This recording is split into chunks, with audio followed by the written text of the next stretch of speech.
नेहा, बेटा नेहा। क्या हुआ मम्मी जी? बेटा नेहा, मेरे मायके से ना फोन आया था। आज मेरे भैया और भाभी आने वाले हैं। ये तो बहुत ही अच्छी बात है मम्मी जी कि आपके भैया भाभी आ रहे हैं। अरे बेटा, वो मेरे भैया भाभी है, लेकिन तुम्हारे तो वो मामा मामी हैं। हाँ, आप सही कह रही हैं मम्मी जी। नेहा, भैया भाभी ना शादी के समय वो तुमसे अच्छे से मिल ही पाए थे ना, इसलिए बेटा वो खास तुमसे ही मिलने आ रहे हैं। ये आप क्या कह रही हो मम्मी जी? मामा मामी को बुलाने से पहले एक बार मुझसे पूछ तो लेना था। अरे आज तो मेरा पूरा ही दिन पार्लर में निकल जाएगा। लेकिन बेटा मुझे भी कहाँ मालूम था, वो तो सुबह सुबह उनका फोन आया था, तब तो मुझे भी मालूम हुआ कि वो लोग आ रहे हैं। बेटा क्या ऐसा नहीं हो सकता कि तुम पार्लर कर चली जाओ? अरे नहीं मम्मी जी, कल तो संडे है और कल तो मुझे इनके साथ घूमने भी जाना है, इसलिए मुझे पार्लर तो आज ही जाना ही पड़ेगा।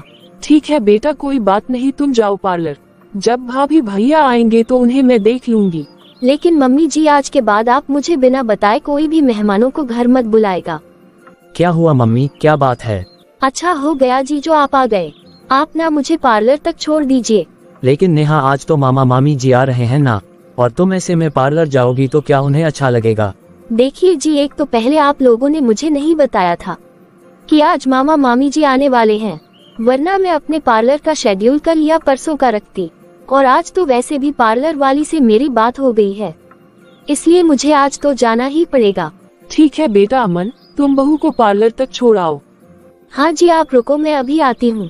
मम्मी, ये नेहा हर बात पर हमेशा अपनी ही चलाती रहती है, ये कभी किसी की सुनती ही नहीं है। अरे बेटा तू गुस्सा क्यों हो रहा है? बेटा अभी नई नई तो शादी हुई है, कोई बात नहीं, वो धीरे धीरे समझ जाएगी। बेटा उसके लिए ये नया घर है, नए रिश्ते और नया परिवार है। बेटा एडजस्ट होने के लिए थोड़ा समय तो लगता ही है ना। लेकिन माँ, जब देखो तब वो अपनी ही हाँकते रहती है। अरे बेटा तू जरा धीरे बोल, अगर नेहा सुन लेगी तो बेटा उसे अच्छा नहीं लगेगा ना। चलिए जी, आप मुझे पार्लर छोड़ दीजिए। हाँ चलो।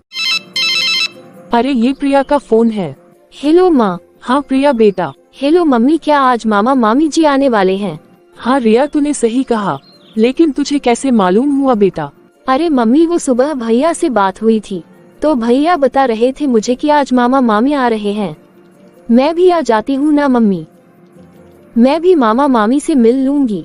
और वैसे भी भैया की शादी के बाद से मैं उनसे मिली नहीं हूँ। हाँ ठीक है बेटा, ये सही रहेगा, तो फिर तू भी आ जा। लेकिन बेटा कल तेरे बच्चों का स्कूल होगा ना? अरे मम्मी, मेरा मायका कोई ज्यादा दूर नहीं है, सिर्फ आधे घंटे का ही तो फासला है। मैं मामा मामी से मिलकर रात तक अपने ससुराल वापस आ जाऊंगी और फिर कल बच्चों को स्कूल भी भेज दूंगी। चल फिर ठीक है बेटा, तू आ जा। मैंने रिया को आने के लिए हाँ तो कह दिया है, लेकिन आज नेहा का ऐसा रवैया देखकर मुझे तो डर लग रहा है कि क्या पता यहाँ रिया का आना नेहा को अच्छा लगेगा भी या नहीं। फिर थोड़ी देर के बाद नेहा को पार्लर गए हुए पूरे 3 घंटे हो गए हैं, लेकिन नेहा अभी तक पार्लर से नहीं आई है। ये अच्छा हो गया कि जो मैंने सारा खाना बना लिया, वरना अगर मैं नेहा का इंतजार करती रहती तो अब तक खाना भी नहीं बनता, और क्या पता नेहा को आने में अभी और कितना समय लगेगा। दीदी दीदी, अरे लगता है भाभी भैया आ गए। हाँ भाभी अभी आए। दीदी कैसी है आप? मैं तो बिल्कुल अच्छी हूँ भाभी। और भैया आप कैसे हैं? हाँ बहना, हम सब अच्छे हैं और सब कुशल मंगल है। अरे आप बैठिए ना भाभी। भैया अभी रिया भी आने वाली है, क्योंकि रिया ने जैसे ही सुना कि आप लोग आ रहे हैं, वो तो कहने लगी कि मैं भी मामा मामी से मिलने आ रही हूँ, और बस वो भी अभी आती ही होगी। हाँ दीदी, ये तो बहुत अच्छी बात है और हम भी रिया से मिल लेंगे। भाभी मैं आप लोगों के लिए पानी लेकर आती हूँ। अरे दीदी आप क्यों लाएंगी, आप बहू को बोलिए ना वो कहाँ है। भाभी वो पार्लर गई हुई है, बस वो भी अभी आती ही होगी। दीदी अभी आप चाय पानी रहने दीजिए, बल्कि दीदी आप तो हमारे साथ बैठिए ना। चलो ठीक है भाभी। और भाभी माँ कैसी है? वैसे तो ठीक है दीदी, लेकिन दीदी अब माँ जी की उम्र हो गई है और अब बुढ़ापा आ गया है, अब उनकी तबीयत तो थोड़ी नरम गरम होती रहती है। और आप बताओ दीदी, आपके घुटनों का दर्द कैसा है? मत पूछो भाभी, कभी तो ऐसा लगता है जैसे दर्द बिल्कुल ठीक हो गया है, और फिर कभी अचानक से बहुत ही ज्यादा दर्द होने लगता है। अरे नेहा बहू भी आ गई। नेहा ये मेरे भाभी भैया है और तुम्हारे मामा मामी जी हैं। नमस्ते मामा जी। नमस्ते मामी जी। खुश रहो बेटा। जाओ बेटा चाय पानी ले आओ। अभी तक इन लोगों ने चाय पानी नहीं पिया है। लगता है ये तो बस मेरे ही आने का इंतजार कर रहे थे। अरे ये मम्मी जी के भाई भाभी है ना, तो उन्हें ही इनकी खातिरदारी करनी चाहिए। एक तो मैं अभी अभी पार्लर से फेशियल करा कर आई हूँ और ऊपर से इनके लिए गैस के सामने खड़ी होकर चाय बनाओ। अरे कैसे गवार के घर शादी हो गई है मेरी। अरे अगर मेरी सास भी पढ़ी लिखी और समझदार होती ना, तो वो तो मुझे कहती कि तुम रहने दो बेटा, तुम अभी फेशियल करा कर आए हो, चाय मैं बना लूंगी। ये तो बिल्कुल ही गवार हैं। लेकिन अब मैं कर भी क्या सकती हूँ, मुझे चाय तो लेकर ही जानी पड़ेगी ना, क्योंकि मम्मी जी ने सबके सामने जो कहा है। अगर मामा मामी जी नहीं होते ना, तो मैं तो मम्मी जी को मुंह पर ही मना कर देती। माँ जी चाय ले आए बेटा तुम चाय। जी मम्मी जी। प्रणाम मामा मामी जी। हे भगवान, अब ये भी आ गई बिना बताए। अरे आओ रिया बेटा, हम लोग तो बस अभी तुम्हारी ही बात कर रहे थे। कैसे हो बेटा रिया? अच्छी हूँ मामी जी। और भाभी आप कैसे हो? हाँ हम तो अच्छे ही हैं दीदी। नेहा अपनी नंद का ऐसे अचानक बिना बताए आना देखकर और गुस्सा हो जाती है और गुस्से से पैर पटकती हुए रसोई में चली जाती है। अरे ये कैसे अजीब लोग हैं, मुझे तो समझ में नहीं आता कि कैसे ये ऐसे बिना बताए मुंह उठाकर चले आते हैं। अरे एक तो पहले मामा मामी जी आ गए बिना बताए, उसके बाद ये दीदी भी बिना बताए आ गई। अच्छा हो गया जो मम्मी जी ने पहले ही खाना पीना सब कुछ तैयार कर लिया है, वरना मुझसे तो ये सब काम नहीं हो पाते। रात को सब लोग एक साथ बैठकर हंसी मजाक करते हुए खाना खाते हैं और सुभद्रा जी जिन्होंने खाना खुद बनाया था, लेकिन अपने भाई भाभी के सामने कह दिया कि वो खाना उनकी बहू ने बनाया है, तब सुभद्रा जी के भाई भाभी उनकी बहू नेहा की बहुत तारीफ करते हैं और जाते समय उसे शगुन की तौर पर एक सोने की अंगूठी दे जाते हैं। कितना अच्छा लगता है ना नेहा, जब घर में कोई मेहमान आता है और सब लोग साथ में बैठकर खाना खाते हैं। हाँ जी, जब कोई अपना रिश्तेदार आता है तो अच्छा ही लगता है। मुझे और भी ज्यादा अच्छा तो तब लगता जी कि यदि मामा मामी जी और दीदी एक दिन पहले ही बताकर आए होते। लेकिन नेहा मामा मामी और दीदी कोई पराये नहीं है, वो हमारे अपने परिवार के लोग ही तो हैं। भला उन्हें बता के आने की क्या जरूरत है, और वैसे भी वो लोग तो एक ही दिन के लिए आए थे ना। अब भला इसमें अपने पराया वाली क्या बात है जी। अरे मैनर्स नाम की भी तो कोई चीज होती है। उनके बिना बताए आने की वजह से और मेरे फेशियल कराने के बावजूद भी मुझे घर में कितना सारा काम करना पड़ा। अरे अगर मेरी स्किन ब्लैक हो गई तो। अरे नेहा भला ये भी क्या बात हुई, बल्कि आधे से ज्यादा काम तो मम्मी ने ही किया है ना। तुमने तो थोड़ा बहुत बस मम्मी का हाथ बटाया है। अच्छा चलो अब ये सब छोड़ो नेहा, मामा मामी ने तुम्हें कुछ उपहार दिया है ना? हाँ जी, बस एक छोटी सी अंगूठी दी है। ये तो सिर्फ 10-15 हजार की ही होगी। अरे भला ये भी क्या बात हुई नेहा, तुम मामा मामी के प्यार को रुपयों से क्यों तोल रही हो? वो तो तुम्हारे लिए उनका प्यार है जो उन्होंने उपहार के तौर पर तुम्हें दिया है। बस हो गया जी, आप तो अपने परिवार वालों का कितना पक्षपात करते हैं। मैं किसी का पक्षपात नहीं कर रहा हूँ, जो सही है सिर्फ वही बोल रहा हूँ। नेहा बेटा नेहा। लो अब आपकी मम्मी जी को तो रात को भी चैन नहीं रहता, बस पूरे टाइम नेहा नेहा करते रहती है। अरे नेहा जाके सुन लो, हो सकता है मम्मी को तुमसे कोई काम होगा। हाँ जी, जा ही तो रही हूँ। हे भगवान, किस अशुभ घड़ी में इस नेहा से मेरा विवाह हुआ है। मुझे तो बहुत टेंशन होती है कि कैसे मैं इसे जिंदगी भर झेल पाऊंगा। हाय राम, इस घुटने की दर्द ने तो मेरी जान ही ले ली है। आज तो मेरे घुटनों में इतना दर्द हो रहा है कि मुझसे खड़ा होते भी नहीं बन रहा है। अब क्या हो गया मम्मी जी, आप मुझे क्यों आवाज लगा रहे हो? नेहा बेटा, आज मेरे घुटनों में बहुत ज्यादा दर्द हो रहा है। तो इसमें मैं क्या कर सकती हूँ मम्मी जी? तुम थोड़ा स्प्रे लगा दो ना बेटा, जो उस दिन अमन लेकर के आया है। ठीक है मम्मी जी, अभी लेकर आती हूँ। हाय राम, कितना दर्द हो रहा है मेरे घुटनों में। लीजिए मम्मी जी, कर देती हूँ स्प्रे। ठीक है मम्मी जी, अब आपको थोड़ी देर में आराम लग जाएगा। और माँ जी, अब मैं आराम करने जा रही हूँ। अरे नेहा बेटा, एक जग में पानी भी भर कर ला दो। क्या मम्मी जी, कभी आपको घुटनों में दर्द होता है तो कभी आपके कमर में दर्द होता है, फिर बैठे बैठे आपका पूरा दिन बस घुटनों और कमर का ही रोना लगा रहता है। कभी स्प्रे लगा दे बहू, कभी एक गिलास पानी ला दे बहू, तो कभी चाय बना दे बहू। अरे माँ जी, कितना परेशान करती है आप मुझे। मैं इस घर की बहू हूँ, कोई आपकी नौकरानी नहीं जो बैठे बैठे मैं आपकी सारी फरमाइश पूरी करते रहूं। अरे मम्मी जी, भला आपको किसने कहा था कि आप मेहमानों को घर बुलाओ? उन्हें घर बुलाकर खूब उनकी सेवा करो, और उन्हें खाना बनाकर भी खिलाओ। अब हो गई ना आपकी तबीयत खराब।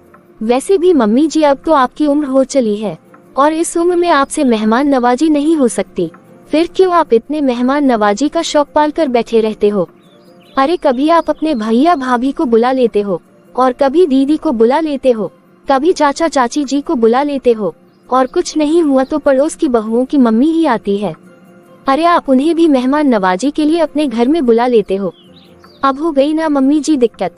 अरे कल सुबह उठकर मुझे घर का सारा काम करना होगा। घर के काम तो जैसे तैसे मैं कर भी लूंगी मम्मी जी, लेकिन खाना, अब मैं खाना कैसे बनाऊंगी? अरे आज ही तो मैं पार्लर से फेशियल करवा कर आई हूँ और वैसे भी आप जानते ही हो कि मुझे घर के काम काज करना बिल्कुल भी पसंद नहीं है। मम्मी जी आप सुन लीजिए कि सुबह का काम तो मैं जैसे तैसे कर दूंगी, लेकिन खाना खाना तो मैं बाहर से ही ऑर्डर करूंगी। मैं बिल्कुल भी सुबह का खाना नहीं बना सकती। लेकिन बहू तुम तो जानती हो ना, मैं बाहर का खाना बिल्कुल भी नहीं खाती हूँ। अब इसमें मैं क्या करूँ मम्मी जी? अब क्या मैं आपके लिए अलग से खाना बनाऊं? और मम्मी जी आप ये क्या अनपगवार वाली बात कर रहे हैं? मैंने आपको बताया ना कि आज ही तो मैं फेशियल करवा कर आई हूँ और यदि मैं गैस के सामने जाकर खड़ी होंगी तो उससे मेरी स्किन ब्लैक हो सकती है, मेरी स्किन डल हो सकती है और झुर्रियाँ भी आ सकती हैं। अब आप खुद ही बताएं ना मम्मी जी, मैं आपके पेट के पीछे इतना बड़ा रिस्क तो नहीं ले सकती ना। और वैसे भी मम्मी जी आज आपने मुझसे कितनी मेहनत करवाई है। अरे मैं पार्लर से कितना थक कर आई थी, लेकिन उसके बावजूद भी मैंने घर का कितना सारा काम किया है। अरे ये क्या बात हुई नेहा, तुम माँ से ऐसे बात क्यों कर रही हो? भला ये कौन सा तरीका है माँ से बात करने का? अब आप ही देखिए ना जी, जब मम्मी जी के घुटने साथ नहीं देते तो उन्हें इतने मेहमानों को बुलाने की क्या जरूरत है? अरे कितने मेहमान दिन भर में घर में आते जाते हैं रहते हैं, फिर उनका खाना पीना, उनकी मेहमान नवाजी भी करो। अरे मैं तो कहती हूँ जी कि जब अपना ही शरीर ठीक नहीं है तो फिर हम क्यों इतनी मेहमान नवाजी करें? अरे मम्मी जी खुद तो परेशान होती है, अरे साथ में मम्मी जी मुझे भी परेशान कर देती है। अभी मैं 3-4 दिनों से लगातार देख रही हूँ कि कभी मामा मामी जी आ जाते हैं तो कभी दीदी आ जाती है और तो कभी चाची जी आ जाती है। अब आप ही समझाए ना मम्मी जी को। और अब बहुत रात हो चुकी है और मुझे तो बहुत जोर से नींद भी आ रही है। हटिए जी, मुझे जाने दीजिए अपने कमरे में। मम्मी ये नेहा को देखिए तो जरा, ये कितनी बदतमीज हो गई है। अरे आपसे वो किस तरह से बात कर रही थी? अरे जाने दे बेटा, कोई बात नहीं। अभी उसके लिए ये नया नया ससुराल है। बेटा किसी भी नई जगह पर घुलने मिलने में थोड़ा समय तो लगता है। क्या जाने दूं मम्मी, आप हर बार ऐसा ही बोलकर नेहा की गलतियों पर पर्दा डाल देती हो। एक दिन ऐसा ना हो मम्मी कि हम लोगों को नेहा की वजह से बहुत पछताना पड़ जाए। इसलिए आप समय रहते मम्मी नेहा को डांटिए और उसकी बदतमीजी के लिए उसे टोका कीजिए। अभी ये सब जाने दे बेटा, अब बहुत रात हो चुकी है, तू भी जाकर आराम कर ले। लेकिन मम्मी दोबारा अगर नेहा आपको मेहमानों के बारे में कुछ कहे तो आप उससे कह देना कि आप मेहमानों को नहीं बुलाते हैं। आपका व्यवहार इतना अच्छा है कि बार बार सब खुद ही आपसे मिलने आ जाते हैं। ठीक है बेटा, कह दूंगी। अब जा तू जाकर आराम कर ले। हे भगवान, ये कैसा कलयुग आ गया है। अरे कैसा जमाना आ गया है। ये आजकल की बहुएं 1-2 मेहमान को देखकर तो ऐसे घबरा जाती है और चिढ़ने लगती हैं। और एक हमारा जमाना भी था कि जब घर में इकट्ठे 8-8, 10-10 मेहमान आया करते थे और वो भी बिना फोन या चिट्ठी के, लेकिन फिर भी हम लोगों उन्हें देखकर कितना खुश हो जाया करते थे। फिर दूसरे दिन, हेलो मम्मी। हाँ नेहा बेटा, कैसी है तू? अब मैं क्या बताऊं मम्मी? क्यों बेटा, क्या बात है? मम्मी मैं अपने ससुराल से और मेरी सास से बहुत ही ज्यादा परेशान हो गई हूँ। क्यों बेटा, आखिर हुआ क्या है? क्या बताऊं मम्मी, मेरी सास को ना मेहमानों की आवभगत करने का बहुत शौक है, तो मेरे ससुराल में आए दिन ही कोई ना कोई मेहमान आते ही रहते हैं। फिर उनकी खूब मेहमान नवाजी करते रहो, उनके लिए खाना बनाओ और उनकी सेवा करो। अरे मैं इससे बहुत ही परेशान हो गई हूँ यार मम्मी, ये सब मुझसे और नहीं झेला जाता। अरे मेरी लाडो, तू इतनी चिंता क्यों कर रही है? अरे तू पढ़ी लिखी है और तू शादी के पहले भी तो जॉब किया करती थी ना। देख, तुम घर की इन काम काजों से छुटकारा चाहती हो ना, तो तुम कोई जॉब करना शुरू कर दो। हाँ मम्मी, मैं भी कुछ ऐसा ही सोच रही थी। अरे मम्मी, वो मेरी सहेली है ना फाल्गुनी, वो भी मुझसे कह रही थी कि उनकी कंपनी में एक सीट खाली है और मैं उसे ज्वाइन कर लूं। अरे ये तो बहुत ही अच्छी बात है बेटा, और तू आज ही दामाद जी से बात कर ले ठीक है मम्मी, मैं आज ही इनसे बात करती हूँ। और वैसे भी वो मुझे मना नहीं कर सकते, मुझे उनसे अपनी बात मनवाना अच्छी तरह से आता है। चल ठीक है बेटा, फिर शाम को बताना कि दामाद जी ने क्या कहा। ठीक है मम्मी, बाय। आज तो मैं इनसे बात करके ही रहूंगी। अरे मैं नहीं कर सकती इस तरह से किसी की भी खातिरदारी। अरे मैं इतने बड़े घर की बेटी हूँ और मेरे घर में आगे पीछे नौकर घूमा करते थे। मैंने कभी भी घर के काम काज नहीं किए हैं। अरे बल्कि दूसरे मेरी सेवा किया करते थे और आज मेरे ससुराल में मुझे दूसरों की सेवा करनी पड़ रही है। ना ना ना, ये सब तो ऐसे अनपढ़ गवार लोगों को ही शोभा देता है। मुझे तो ये सारे काम बिल्कुल भी शोभा नहीं देते। फिर शाम के समय। क्या बात है नेहा, तुम थोड़ी गुस्से में नजर आ रही हो। अमन जी, मैं जॉब करना चाहती हूँ, घर में मेरा मन नहीं लगता। अरे ऐसे ही अचानक क्या सूझा है तुम्हें? और वैसे भी हमारी शादी को अभी ज्यादा दिन नहीं हुए हैं। नेहा कम से कम 1 साल तो रुक जाओ, उसके बाद तुम अपना ऑफिस ज्वाइन कर लेना। नहीं जी, मुझे तो अगले हफ्ते से ही जॉब पर जाना है और मेरे लिए तो एक सीट भी खाली है। वो मेरी फ्रेंड है ना फाल्गुनी, उससे मेरी बात हो गई है, उसी ऑफिस में जहां मैं पहले जॉब किया करती थी। ठीक है नेहा, मैं माँ से बात करता हूँ। क्या अमन जी, मैं नौकरी की बात कर रही हूँ, बल्कि घर के चूल्हा चौके की बात नहीं कर रही हूँ जो आप मम्मी जी से पूछने जा रहे हो। लेकिन नेहा, मम्मी इस घर की सबसे बड़ी सदस्य है, हमें उनसे पूछकर ही कोई भी काम शुरू करना चाहिए। यदि आपको दिखावे के लिए पूछना है तो पूछ लीजिए, लेकिन मैं आपको एक बात भी देती हूँ कि मैं बिल्कुल भी किसी की बात नहीं मानूंगी। अच्छा ठीक है। इस तरह अपनी जिद से अगले ही हफ्ते नेहा अपनी जॉब में वापस चली जाती है। अरे अमन बेटा, तुमने अपना टिफिन ले लिया? जी मम्मी। बेटा, बहू भी तो तुम्हारे साथ ऑफिस जाने वाली थी ना, तो फिर क्या हुआ, नेहा ऑफिस नहीं जा रही है? मैं भी जा रही हूँ मम्मी जी। बहुत अच्छी बात है बेटा, जाओ और तुम दोनों खुद तरक्की करो और तुम दोनों एक दूसरे के साथ खूब खुश रहो। फिर थोड़ी देर के बाद, मम्मी। अरे रिया बेटा, कैसे आना हुआ? मम्मी, मैं तो बच्चों को स्कूल छोड़ने गई थी, लेकिन मुझे याद आया कि अमन भैया बता रहे थे कि आपके घुटनों में बहुत दर्द है, तो मैंने सोचा मैं आपसे मिलकर आ जाती हूँ। हाँ बेटा, अभी कुछ दिनों से तो बहुत दर्द था, लेकिन मैं अभी अच्छी हूँ। मम्मी, भैया तो ऑफिस जा रहे हैं, लेकिन भाभी भी कहीं जा रही है क्या? अरे हाँ बेटा, तेरी भाभी भी नौकरी करने लगी है और आज तो उसका पहला दिन है। ये तो बहुत ही अच्छी बात है मम्मी। यदि भाभी नौकरी करना चाहती है तो लेकिन मम्मी कम से कम शादी को 1 साल तो हो जाने देते, उसके बाद भाभी को नौकरी करने को कह देते। लेकिन बेटा, जब बहू का मन घर में लग ही नहीं रहा है तो मैं क्यों उसको जबरदस्ती रोकूं? जब उसका मन है नौकरी करने का तो करने दो उसे। अब 1 साल में करे या 6 महीने में करे, भला कोई ज्यादा तो फर्क पड़ेगा नहीं। सच में मम्मी, आप कितने समझदार हो, वरना मेरे ही ससुराल में ही देख लो मम्मी। अरे मेरी सास भी तो अच्छी खासी पढ़ी लिखी है, लेकिन उनकी नजरों में पढ़ाई लिखाई का कोई मोल नहीं है मम्मी। अब मम्मी, मैंने भी तो कितनी पढ़ाई की थी, लेकिन मम्मी जी तो हमेशा कहती है कि बहू चाहे कितनी भी पढ़ी लिखी क्यों ना हो, बहू को तो सिर्फ चूल्हा फूकना ही शोभा देता है। बहू के हाथ में कलम पेन बिल्कुल भी अच्छे नहीं लगते। क्या करे बेटा, अब सबकी अपनी अपनी सोच है। ठीक है मम्मी, मैं चलती हूँ। बेटा रिया, अगर पॉसिबल हो तो 1-2 दिनों के लिए तुम यहीं रुक जाओ ना। तुम यहाँ रुकोगी तो थोड़े मेरे घुटने में स्प्रे करके सिकाई कर देना बेटा। ठीक है मम्मी, अभी तो मैं अपने ससुराल जा रही हूँ, लेकिन शाम का खाना बनाने के बाद मैं अपनी मम्मी जी और इनसे पूछ लूंगी। यदि वो हाँ बोलेंगे तो मैं शाम को आ जाऊंगी मम्मी। हाँ ठीक है बेटा। इस तरह से रिया वापस अपने ससुराल चली जाती है और रिया की मम्मी भी घर के सारे कामकाज करने के बाद आराम से बैठती है, लेकिन अचानक उनके घुटनों में बहुत तेज दर्द होने लगता है। हे भगवान, फिर से मेरे घुटनों में बहुत तेज दर्द होने लगा है। अरे राम, कमर में भी दर्द हो रहा है, मुझसे तो अब खड़ा भी नहीं हुआ जा रहा है। अरे नेहा बेटा, अच्छा हो गया तू आ गई ऑफिस से। देखना, मेरे घुटनों में फिर से अचानक से बहुत दर्द होने लगा है। बेटा तू जरा वो स्प्रे तो लेकर आ जा। क्या मम्मी जी, आपके घुटनों से तो मैं बहुत परेशान हो गई हूँ, लाती हूँ अभी स्प्रे। अरे बेटा, मेरे कमरे में टेबल में एक गोली भी रखी है, बेटा वो गोली भी ले आना और साथ में 1 गिलास पानी भी ले आना। जी मम्मी जी, अभी लाती हूँ। लीजिए मम्मी जी, ये पानी और टेबलेट। अब तुम जाओ बेटा, तुम आराम कर लो, मुझे अभी थोड़ी देर में आराम लग जाएगा।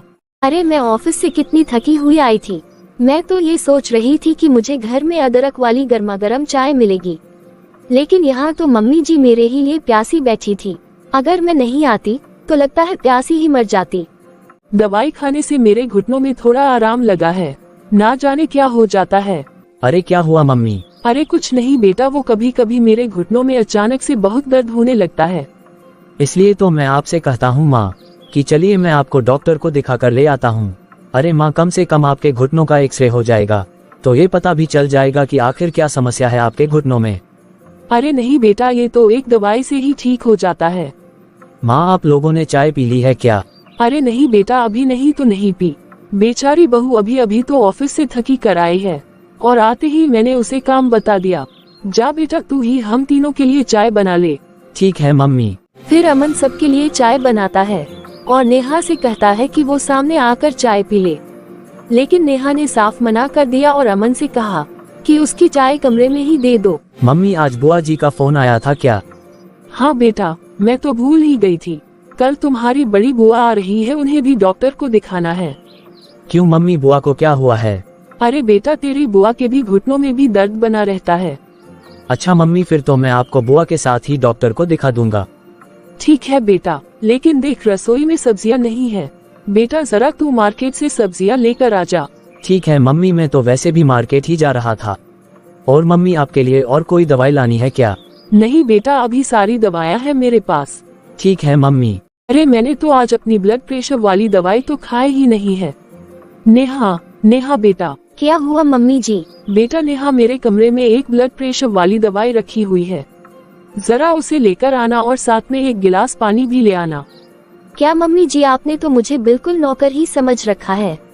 जब देखो तब बहू चाय ला दे, बेटा पानी ला दे, कभी दवाई ला दे। अरे मम्मी जी, क्या मैं इन सब कामों के लिए यहाँ आई हूँ? आप तो सारा दिन आराम से सोफे में ही बैठी रहती है मम्मी जी और दूसरों को परेशान करते रहती हो। कभी आपके कमर में दर्द हो जाता है तो कभी आपके घुटनों में दर्द हो जाता है और कभी आपका ब्लड प्रेशर बहुत बढ़ जाता है। अरे दीदी आप आइए दीदी जी, अब बस आपकी ही तो कमी थी और उस कमी दीदी आपने आकर पूरी कर दिया। अरे क्या हुआ भाभी, आप इस तरह से माँ से क्यों बात कर रही है? दीदी अब आप आ ही गई है तो आप मम्मी जी को कुछ समझाइए। अरे दीदी, जब देखो तब इनके घुटनों में दर्द बना रहता है, कहीं कमर में दर्द बना रहता है और मम्मी जी इतनी सब तकलीफों के बावजूद भी आए दिन मेहमानों को घर पर न्योता ही देते रहती है।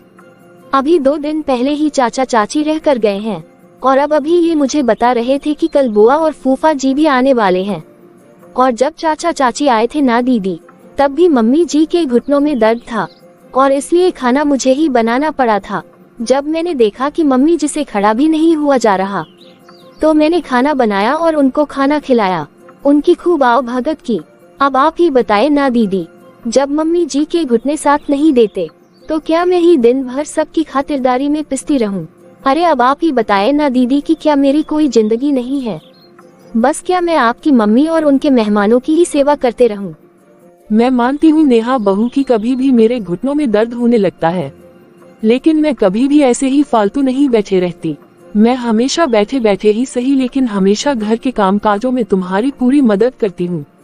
और उस दिन भी जब तुम्हारे चाचा चाची आए थे, तब भी मैंने बैठे बैठे घर का बहुत सारा काम किया था। और मैं किसी को पहले से नहीं बुलाती हूँ बहू।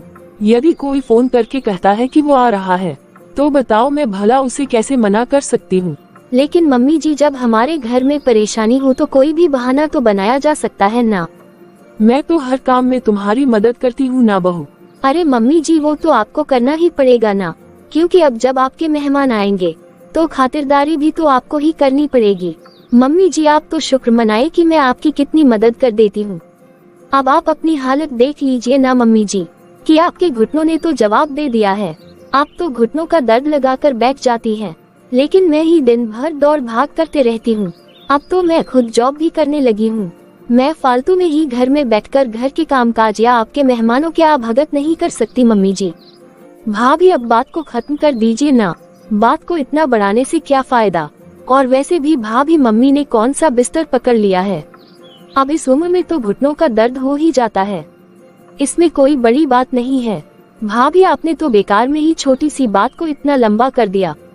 अरे मम्मी ने तो सिर्फ आपसे अपनी दवाई ही मंगवाई थी, आप सिर्फ दवाई लाकर दे देती मम्मी को।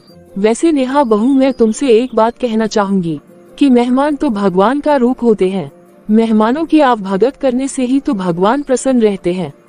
एक हमारा जमाना था नेहा बहू, जब कोई भी मेहमान आने से पहले कभी अपनी खबर नहीं देता था, फिर भी हम अचानक मेहमानों को देखकर खुश हो जाया करते थे।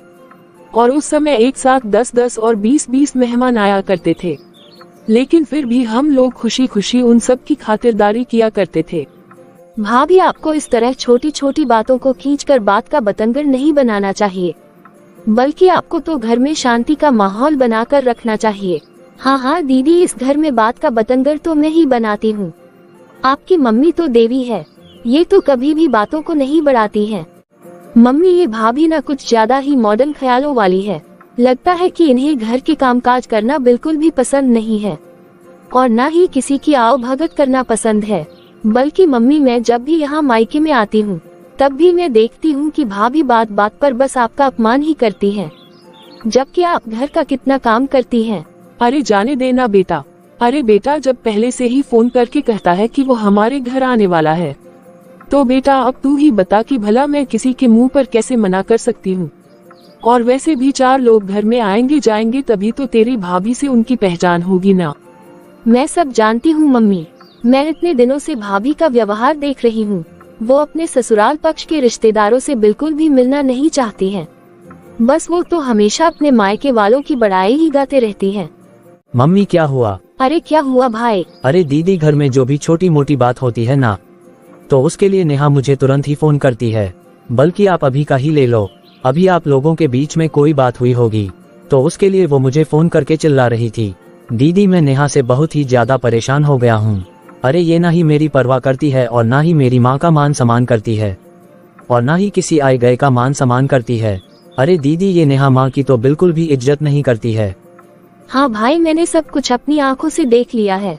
दीदी, मैंने तो इस रिश्ते के लिए तभी ना कह दिया था जब नेहा की मम्मी ने मुझसे कहा था कि मेरी बेटी किसी सास वास के झंझट में नहीं रहना चाहती, इसलिए मेरी बेटी को लेकर तुम अपने परिवार से अलग ही रहना। लेकिन दीदी, आपने और माँ ने मुझे कितना समझाया कि शादी के बाद सभी लड़कियों की सोच बदल जाती है, वो सबको मान सम्मान देने लगती है। मैं तो इस शादी के लिए कभी भी तैयार नहीं था। देखो भाई, अभी भाभी को समझाने का कोई मतलब नहीं है। भाभी को ये सारी बातें बिल्कुल समझ में नहीं आ सकती, क्योंकि अगर अभी हमने भाभी को कुछ भी समझाने की कोशिश भी की तो उल्टा ऐसा होगा कि इस घर की शांति भंग हो जाएगी। इसलिए भाई तू शांत हो जा और भाई अभी तू अपने कमरे में जा, वरना अगर भाभी ने हम लोगों की बात सुन ली तो घर में आज सबकी शामत ही आ जाएगी। हाँ दीदी, मैं अभी आता हूँ। भाभी को समझाने का कोई फायदा नहीं है माँ, क्योंकि भाभी बहुत ही घमंडी है। हाँ बेटा, बात तो सही है। नेहा, बाहर मम्मी और दीदी बैठी हैं, तुम उनके साथ बैठो ना। और चलो मैं भी बैठता हूँ, हम सब साथ में बैठेंगे। अगर सबके साथ बैठोगी तो मन अच्छा रहता है। अरे मैं क्यों बाहर जाकर बैठूं तुम्हारी कंगाल बहन और अनपढ़ माँ के पास? उन दोनों के पास बातों के अलावा कुछ है भी क्या जो मैं उनके साथ जाकर बैठूं? और तुम तो अच्छे से जानते हो नामन कि मैं कितने बड़े घर की बेटी हूँ और मेरे खानदान में सभी पैसे वाले और एक से बढ़कर एक रईस लोग हैं। अरे मैं तो हमेशा ही रईसों के साथ बैठते उठते आई हूँ, और अगर मैं जॉब कर रही हूँ ना, तो इसका मतलब ये नहीं है कि मुझे पैसों की जरूरत है। ये जॉब तो सिर्फ मैं अपनी संतुष्टि के लिए कर रही हूँ और घर में ये मेहमानों के झंझट से बचने के लिए कर रही हूँ। मेरा बस चले तो मैं पूरे दिन आराम से बैठूं और हजारों की शॉपिंग करूं। मुझे कोई रोकने टोकने वाला नहीं है, क्योंकि अगर मैं घर में रहूंगी तो मैं सारा दिन मेहमानों की ही आवभगत करती रहूंगी और सारा दिन बस रसोई ही संभालती रहूंगी, और ये सब काम करना मेरे बस की बात तो बिल्कुल भी नहीं है। ये काम ना तुम्हारी अनपढ़ माँ और बहन को ही शोभा देता है, मुझ जैसे बड़े घर की और पढ़ी लिखी लड़की को नहीं। बस अब बहुत हो गया नेहा, बहुत बोल लिया तुमने। तुम हमेशा यही कहती रहती हो ना कि मेरी बहन कंगाल है और मेरी माँ अनपढ़ है, तो चलो मैं अपनी कंगाल बहन और अनपढ़ माँ से मिलवाता हूँ तुम्हें। क्या मतलब, आप कहना क्या चाहते हो? इस तरह अमन अपनी पत्नी नेहा को बाहर हॉल में लेकर जाता है। नेहा, तुम मेरी माँ को बार बार अनपढ़ और गवार कहती हो ना। तुम्हें मालूम है मेरी माँ ने अंग्रेजी में ग्रेजुएशन कंप्लीट किया है, और तुम मेरी बहन को हमेशा ही कंगाल कहती हो ना। तुम्हें मालूम है कि मेरी बहन के नाम पर मेरे पिताजी ने 5 करोड़ की प्रॉपर्टी की है, लेकिन कभी भी आज तक थोड़ा सा भी घमंड उनके चेहरे पर नहीं दिखाई दिया। और तुम जब देखो तब अपने मायके की दींगे हाँकती रहती हो। तुमने क्या किया है और तुमने कितनी पढ़ाई की है? अरे तुम जानती हो कि मेरी बहन ने MBA किया है और वो फर्स्ट डिवीजन में, लेकिन अपने परिवार की जरूरतों को देखते हुए दीदी ने अपनी नौकरी छोड़ दी। और मेरी माँ भी स्कूल में एक टीचर थी, लेकिन अपने बच्चों की परवरिश और अपने घर में उनकी जरूरतों को देखते हुए उन्होंने भी अपनी जॉब को छोड़ दिया। अरे मेरी माँ ने अपने बच्चों की बहुत अच्छी परवरिश की है और मेरी दीदी ने भी अपनी नौकरी छोड़कर अपने ससुराल वालों को हमेशा खुश रखा है और अपने परिवार को कितने अच्छे से संभालती हैं। लेकिन तुम आजकल की लड़कियां, अरे 4 किताब पढ़कर जॉब करके पता नहीं खुद को क्या समझती हो और अपने आप को मॉडर्न बताती हो। अरे नेहा, तुम जैसी लड़कियां तो सिर्फ अपनी संतुष्टि के लिए ही जॉब करती हैं, लेकिन कम से कम तुम मेरी माँ को देखकर ही कुछ सीख लो। मेरी माँ ने कभी अपनी संतुष्टि नहीं देखी, बल्कि अपने पूरे परिवार की संतुष्टि को देखते हुए अपनी जॉब खुशी खुशी छोड़ दी। तुम घर का काम नहीं करना चाहती, तुम्हें खाना बनाने में आलस आता है, तो ठीक है मत करो। इन सब कामों के लिए तो हम घर में मेड भी रख सकते हैं, लेकिन तुम कम से कम आए गए का तो सम्मान कर सकती हो। अरे चलो तो उनका भी मान सम्मान ना करो, लेकिन कम से कम मेरी माँ और बहन का भी तो सम्मान कर सकती हो ना तुम। नेहा, मैंने तुम्हें बहुत बर्दाश्त कर लिया, अब तुम बार बार मेरी माँ और बहन का अपमान करो, ये मैं बिल्कुल बर्दाश्त नहीं करूँगा। अरे यदि तुम्हें अपने खानदान की इतनी ही शेखी मारनी है, इस घर के कामकाज नहीं करने हैं, घर में आए गए का मान सम्मान नहीं करना है और मेरी माँ बहन का सम्मान नहीं करना है, तो फिर नेहा तुम खुशी खुशी इस घर से जा सकती हो। तुम्हारे लिए इस घर के दरवाजे पहले भी खुले थे और हमेशा खुले रहेंगे। आप ये क्या बोल रहे हैं जी? क्या यही दिन दिखाने के लिए आपने मुझसे शादी की थी? अरे जो हर पल मेरी और मेरी माँ का अपमान करे, ऐसी बीवी नहीं चाहिए मुझे। नेहा, तुम जो मेरी माँ और बहन का को अपमान करती हो ना, अगर आज तुम इस घर में इस घर की बहू बनकर आई हो ना, वो मेरी माँ और बहन की वजह से ही आई हो। अरे मैं तो तुमसे शादी ही नहीं करना चाहता था, क्योंकि तुम्हारी मम्मी चाहती थी कि मैं तुम्हें लेकर अपने परिवार से अलग रहूं। और अगर मैंने तुमसे शादी की है ना, तो सिर्फ अपनी माँ और बहन के कहने पर ही की है। नेहा, तुम शायद मेरा अपमान करती तो मैं सह भी लेता, लेकिन मैं अपनी माँ और बहन का अपमान हरगिज नहीं सह सकता। नेहा, आज तुम्हें एक आखिरी फैसला तो लेना ही होगा। भाभी जरा सोचिए, अगर कोई आपके सामने आपकी माँ का बार बार अपमान करे तो आप पर क्या बीतेगी? हाँ दीदी, आप बिल्कुल ठीक कह रहे हो। मम्मी जी, मुझे माफ कर दीजिए। आप इतनी पढ़ी लिखी होने के बावजूद भी कभी आपने मुझे पढ़ाई लिखाई का घमंड नहीं दिखाया। और दीदी, आप भी मुझे माफ कर दीजिए। अरे आप तो करोड़ों की मालकिन हैं, लेकिन आपने कभी भी मुझे घमंड नहीं दिखाया। और अमन जी, आप भी मुझे माफ कर दीजिए। मैं आपसे वादा करती हूँ कि आज के बाद मैं कभी किसी का अपमान नहीं करूँगी। हाँ बेटा, बहू को माफ कर दे। हाँ भाई, यदि सुबह का भूला शाम को घर आ जाए तो उसे भूला नहीं कहते। अमन तो माफ नहीं करना चाहता था, लेकिन अपनी बहन और मम्मी के कहने पर वो अपनी पत्नी नेहा को माफ कर देता है और फिर एक बार सब लोग खुशी खुशी रहने लगते हैं। तो बताइए दोस्तों, आप लोगों को हमारी ये कहानी कैसी लगी? अगर कहानी अच्छी लगी हो तो प्लीज इस वीडियो को लाइक करें और शेयर जरूर करें और कमेंट भी जरूर करें। और आप ऐसी ही मोरल स्टोरीज देखने के लिए हमारे चैनल पीकाबू हिंदी कहानियाँ को सब्सक्राइब करें।